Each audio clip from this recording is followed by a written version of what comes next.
Hey, how's it going? This is Coach Alex from DCBA and the Braves Baseball Club. Here we're looking at our 14U guy again. We already did a video with his hitting, but I thought we'd take some time and do the flip side of things with him on the mound. Just looking at some good things, some things that need a little bit of work, and hopefully we can implement these and have a good, successful season. So, starting off right away, we're going to look at how he stands. He's got a lot of space between his feet right here, and what we're going to see as we progress into the video is he's going to have a pretty big weight shift from his hip starting here. From this angle, they're not going to let it move that far, but if you look at the amount of weight shift between his ankles and his heels, you'll kind of see what I'm talking about. So let's jump right into it. So here, pretty wide apart there, small-ish rocker step, but look at how much his midsection moves while he's taking that stride. So small step, big movement, quick placement of the foot, and what that big weight shift is going to lead to is some inconsistencies in the leg lift and what we usually call the balance point, and then even into the stride here. So let's take it back to the very beginning. We'll address the bottom half first, then we'll go to the top half. So bottom half, too wide with the feet, too much weight shift there. Let's minimize that. That big weight shift we'll see as he comes to turn and get into his leg lift. In through here, we're good. All good. Okay, I love where it's going. We're starting to see a little bit of extension in the leg there, and we're going to see a lot of extension in just a second. So watching, here's the leg coming up, and the foot really gets pretty far outside the body there. So if we think about what that does to our center of gravity, normally our center of gravity, just sitting like right about there. Keeps us nice and balanced, very easy to manage. But when we swing our leg, something that's like 28% of our weight all the way out there, now we're really taking that center of gravity and moving it almost outside of our body. So now our body has to work harder to stay balanced.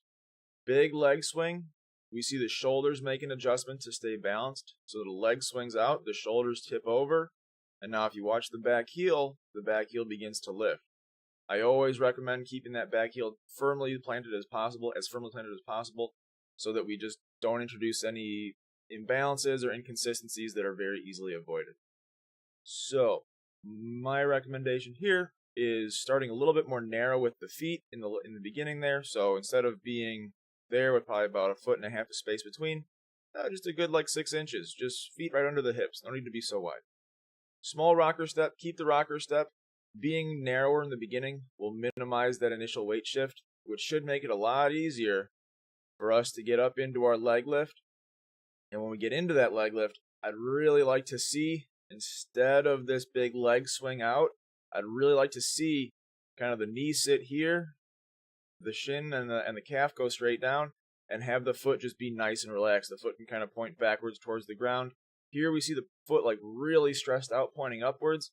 And as we go into our stride, we're going to see how that potentially affects what the front knee does, and then that really drives our motion in the wrong direction.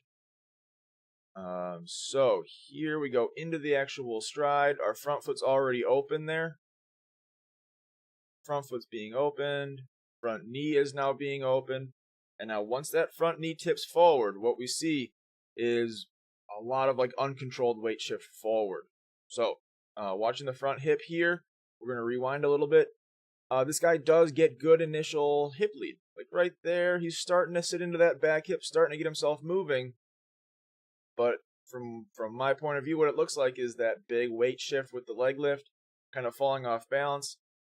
That hip lead goes away. And now we're leading with the shoulders and the elbows. See, shoulders and elbow get out front really quickly because our weight's out front, so we can't have that long stride.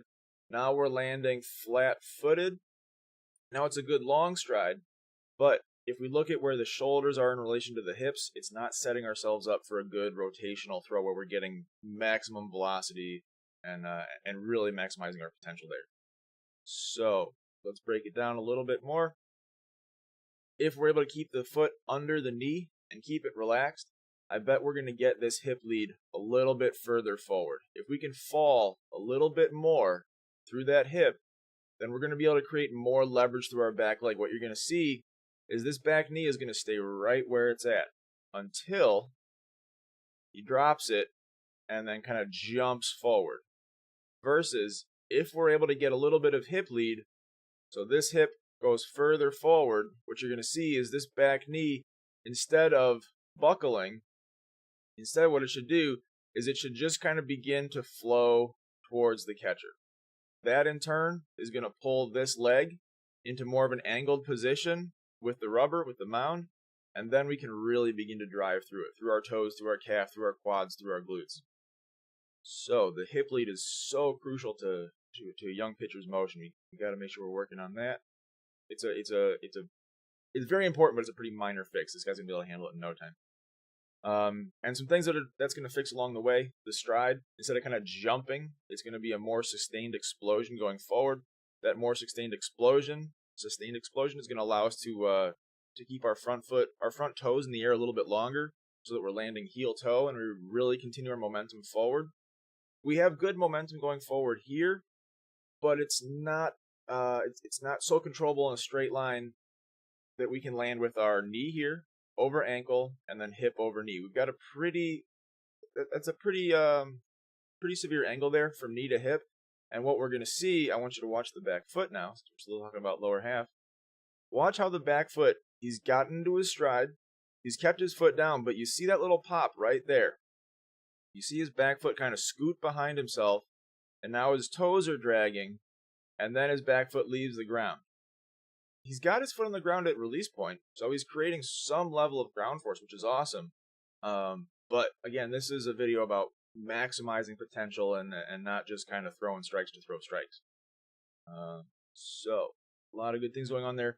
Nice big finish. Love the finish through the lower half. You know, it's hip rotation created by shoulder rotation instead of shoulder rotation created by hip rotation. But again, a fairly easy fix just with some timing and a little bit better weight control. So let's move to the top half. Now in the beginning, starts off nice and tall, hands in good places, eyes on target.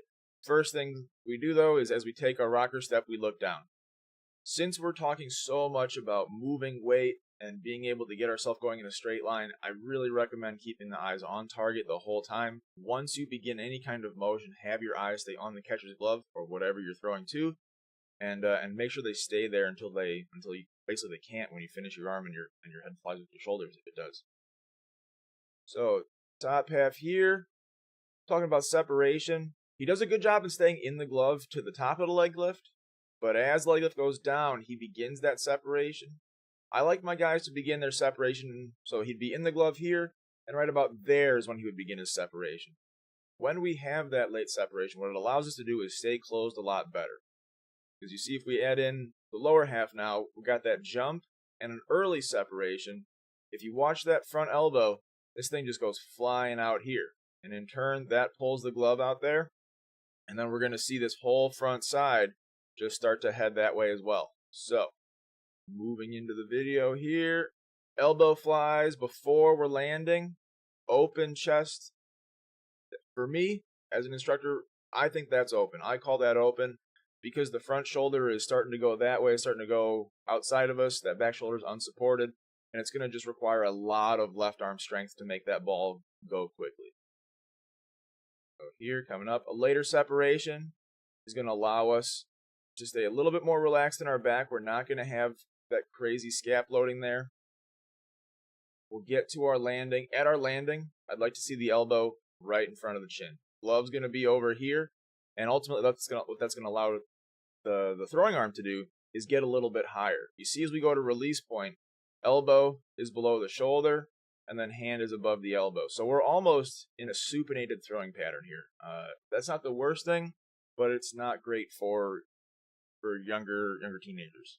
We'd like to see that elbow a little bit higher. I don't really care where his hand sits. Hand can sit out here, hand can sit right there, but I would like to see the elbow move up just a touch, just so it's slightly a bit above the shoulder there.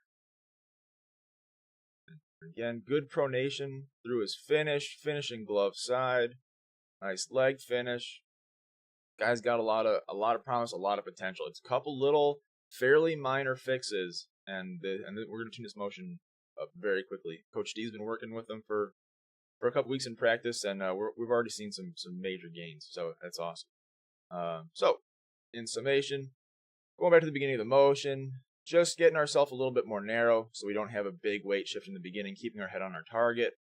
Don't swing the leg, just pick the knee up, leave the foot relaxed, Make sure we're leading with the hip and that we don't kind of crunch our shoulders forward there. See that beginning to round off our top half there? We definitely want to get rid of that. Staying tall with good hip lead. Our back leg, instead of buckling there, is going to fall forward more to allow us to create leverage. We'll be striding, landing heel toe. Instead of jumping, it'll be a sustained explosion. Front elbow will stay in with good late separation. And that's really just going to let us kind of pitch through a whole package there, and we should see a bit of velocity increase, as well as accuracy, and the off speed should move better. Overall, love working with this guy. Excited to work more with him. My name is Alex. If you have any questions or comments, feel free to hit me up. And thank you very much, and we'll see you next time.